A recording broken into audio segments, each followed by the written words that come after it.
Good morning to all of you. Class 8, Subject Social Science, Chapter 8, Women, Caste and Reforms.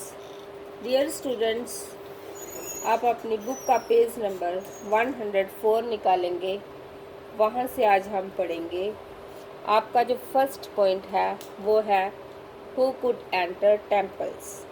मंदिरों में कौन जा सकता था। Ambedkar was born into a Mahar family. Ambedkar एक महार परिवार में पैदा हुए थे। As a child he experienced what caste prejudice meant in everyday life. तो बचपन में उन्होंने इस बात को बहुत नज़दीक से देखा था कि रोज़ाना की ज़िंदगी में जातीय भेदभाव और पूर्वाग्रह क्या होता है। In school, he was forced to sit outside the classroom on the ground and was not allowed to drink water from taps that upper caste children used. School में उन्हें कक्षा के बाहर ज़मीन पर बैठना पड़ता था। उन्हें स्वर्ण बच्चों द्वारा इस्तेमाल किए जाने वाले नलकों से पानी पीने की इजाज़त नहीं थी। After finishing school, he got a fellowship to go to the US for higher studies. On his return to India in 1990, he wrote extensively about upper caste power in contemporary society. तो school की पढ़ाई पूरी करने के बाद उन्हें उच्च अध्याय के लिए अमेरिका जाने हेतु फेलोशिप मिल गई थी। 1919 में भारत लौटने पर उन्होंने समकालीन समाज में उच्च जातीय सत्ता संरचना पर काफ़ी लिखा। In 1927, Ambedkar started a temple entry movement in which his Meher caste followers participated.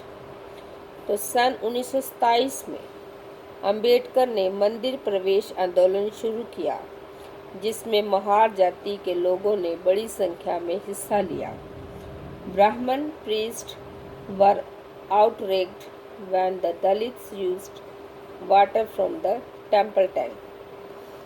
तो ब्राह्मण पुजारी इस बात पर बहुत आग बबूला हुए कि दलित भी मंदिर के जलाशय का पानी इस्तेमाल कर रहे हैं। Ambedkar led 3 such movements for temple entry between 1927 and 1935. His aim was to make everyone see the power of caste prejudices within society. तो 1927 से 1935 के बीच अंबेडकर ने मंदिरों में प्रवेश के लिए ऐसे 3 आंदोलन चलाए। वह पूरे देश को दिखाना चाहते थे कि समाज में जातीय पूर्वाग्रहों की जकड़ कितनी मजबूत है। द नॉन ब्राह्मण मूवमेंट्स, गैर ब्राह्मण आंदोलन। अब इसके बारे में हम पढ़ेंगे। In the early 20th century, the non Brahmin movement started. The initiative came from those non Brahmin caste that had acquired access to education, wealth and influence. तो 20वीं सदी के आरंभ में गैर ब्राह्मण आंदोलन शुरू हुआ। ये प्रयास उन गैर ब्राह्मण जातियों का था जिन्हें शिक्षा, धन और प्रभाव हासिल हो चुका था। They argued that Brahmins were heirs of Aryan invaders from the north who had conquered southern lands from the original inhabitants of the region, the indigenous Dravidian races. They also challenged Brahminical claims to power. तो उनका तर्क था कि ब्राह्मण तो उत्तर से आए और आर्य आक्रमणकारियों के वंशज हैं जिन्होंने यहाँ के मूल निवासियों देशी द्रविड़ नस्लों को हराकर दक्षिण भूभाग पर विजय हासिल की थी। उन्होंने सत्ता पर ब्राह्मणवादी दावे को भी चुनौती दी। E.M. Ramaswamy Naikar, or Pyari as he was called, came from a middle class family. Interestingly, he had been an ascetic in his earlier life and had studied Sanskrit scriptures carefully. Later, he became a member of the Congress, only to leave it in disgust when he found that at least feast organized by nationalist sitting arrangements followed caste distinctions. That is, the lower caste were made to sit at a distance from the upper caste. तो पेरियार के नाम से प्रसिद्ध EV Ramaswamy Naikar एक मध्यवर्गीय परिवार में पले बढ़े थे। अपने प्रारंभिक जीवन में वे सन्यासी थे और उन्होंने संस्कृत शास्त्रों का गंभीरता से अध्ययन किया था। बाद में वे कांग्रेस के सदस्य बने, परंतु जब उन्होंने राष्ट्रवादियों द्वारा आयोजित की गई एक दावत में देखा कि वहां बैठने के लिए जातियों के हिसाब से अलग अलग इंतज़ाम किया हुआ है, तो उन्होंने हताश होकर पार्टी छोड़ दी। इस दावत में निम्न जातियों और उच्च जातियों के लिए अलग अलग बैठने का इंतज़ाम किया गया था। Convinced that untouchables had to fight for their dignity, Prairie founded the self-respect movement.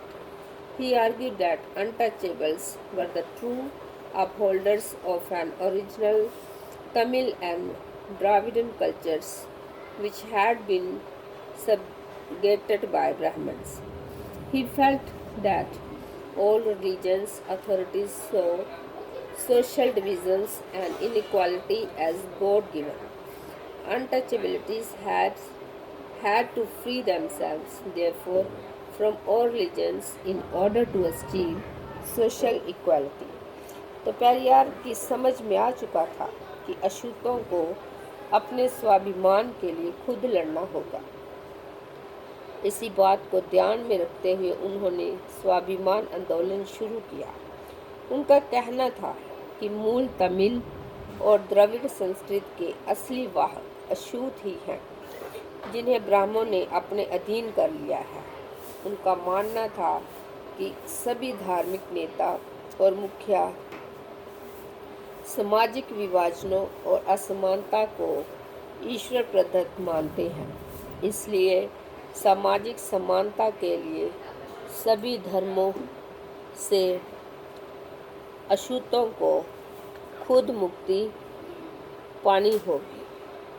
तो डियर स्टूडेंट्स, अब ब्लैक बोर्ड पर मैंने होमवर्क लिखा है, तो आपका होमवर्क है हु वॉज अम्बेडकर, अम्बेडकर कौन थे।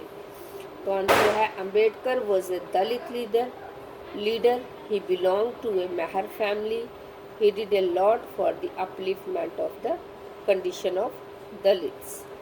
तो इसको कॉपी पे लिखना है और याद करना है। Thank you and have a nice day.